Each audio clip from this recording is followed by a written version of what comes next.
when we assume the worst about our spouse and their intentions, that creates all these negative emotions. When you believe the best about your spouse, believe the best about your spouse, that's the moment that we begin to feel fulfilled, happy, hopeful, even in the moments of stress, even in the times of distress. We're gonna do a little quiz to check the status of your marriage. Are you ready? I want you to think back to your early days of dating. Back to those moments when you first met and you were having fun, hanging out with each other, when you fell in love, when you were newlyweds. Remember that?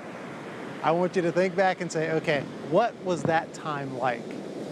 You might even want to get a pencil and a piece of paper, write that down at some point. What do I remember about those times? Did you guys have fun together often?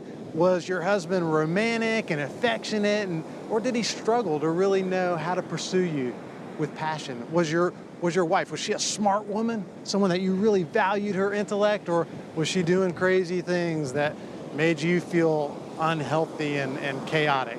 See, the way you kind of start to frame those early days is incredibly important. Researchers have looked at this, and what they found is that the way you look at your early life, to a degree of 90%, will determine the success of your marriage. Now, is that an unbelievable statistic or what? The way you think about your early marriage will determine, to the degree of 90%, how successful your marriage is or isn't. That demonstrates just how powerful your thought life is in regard to your husband or your wife. How do you frame your spouse's behavior and intentions about you and for you? Because that's either going to create a positive, lasting emotional connection between you guys, or it's going to plant seeds of doubt and just discontent about your relationship. Every once in a while, I see the power of this play out right before me in the clinical office. I'll have a couple come in and I'll ask them, hey, tell me about those early days. Tell me about when you first met. And then I just sit back and I listen, because I know what I hear next is going to determine the course of this counseling experience for them. How they respond tells me a lot about what's going on in their relationship. Many times when I'm working with a marriage that's in trouble, that's in distress, it'll go something like this. One person will describe an early experience in the relationship that is full of positive memories and positive sentiment. Man, they really, really have positive things in their mind about what happened. Then the other spouse will start talking.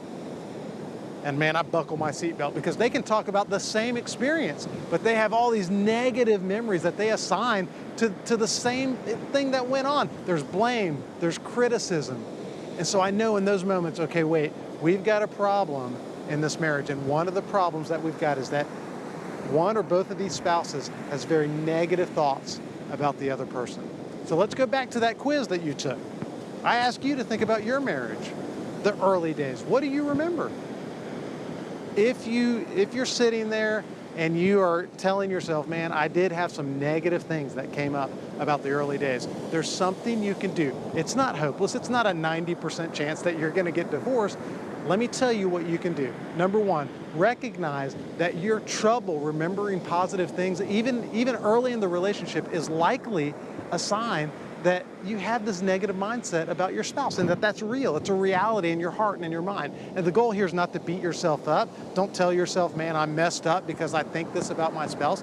You just have to commit to working on the relationship, and specifically, you need to commit on developing positive thoughts, positive sentiment about your thoughts, about your spouse. Number two, focus on monitoring your negative thoughts about your spouse right in the moment of those expectations not being met. Now, this is pivotal, because it's very easy to feel comfortable in a relationship and comfortable with your spouse when your experience matches your expectation. That's super easy. The issue is when your experience does not match your expectation, when you're disappointed, when you can't believe this has happened. That's the moment that this negative mindset is going to come in, and really the enemy is going to attack you in the battleground of your mind. And before you know it, those negative thoughts will start to just play out. And when those expectations aren't met, that running dialogue in your head will be very real, and it will be very, very visceral almost. Number three, monitor those thoughts. When you're disappointed, right in the moment of those stress, monitor those thoughts. You might even want to get a pencil and a piece of paper and write those negative thoughts down. Now, people, when I tell them to do this in the clinical office, they get very upset. Why would I want to sit there and perseverate and get stuck on all these negative thoughts? I'm trying to get away from that. Trust me on this. If you will be intentional about your thoughts in the moment, even to the point of writing them down, you will now have leverage over them, right? When they're unconscious and you're not really aware of what you're thinking, those thoughts have tremendous power over you. When you write them down, you articulate them, now guess what? You can control them. You know what's happening inside your head. Number 4, actively confront those negative thoughts in the moment of that disappointment. Research shows that when we assume the worst about our spouse and their intentions, that creates all these negative emotions. But research also shows that when you believe the best about your spouse, that's the moment that we begin to feel fulfilled, happy, hopeful, even in the moments of stress, even in the times of distress. So have a conversation with yourself in your own head, right? Begin to confront those negative thoughts. Don't assume the worst. Catch yourself in that. Discipline yourself. Tell yourself, believe the best. I'm going to believe the best about this person that I love and that God has given me. And number 5, remember, and I always want you to remember this, never be afraid to ask for help. If you find that you're stuck in a negativity that you just can't get out of, talk to a pastor. Talk to a trusted counselor. Don't journey alone. Find someone that you can bounce these ideas off of. And in the end, what you'll find is you have a peace in your marriage that you've never known.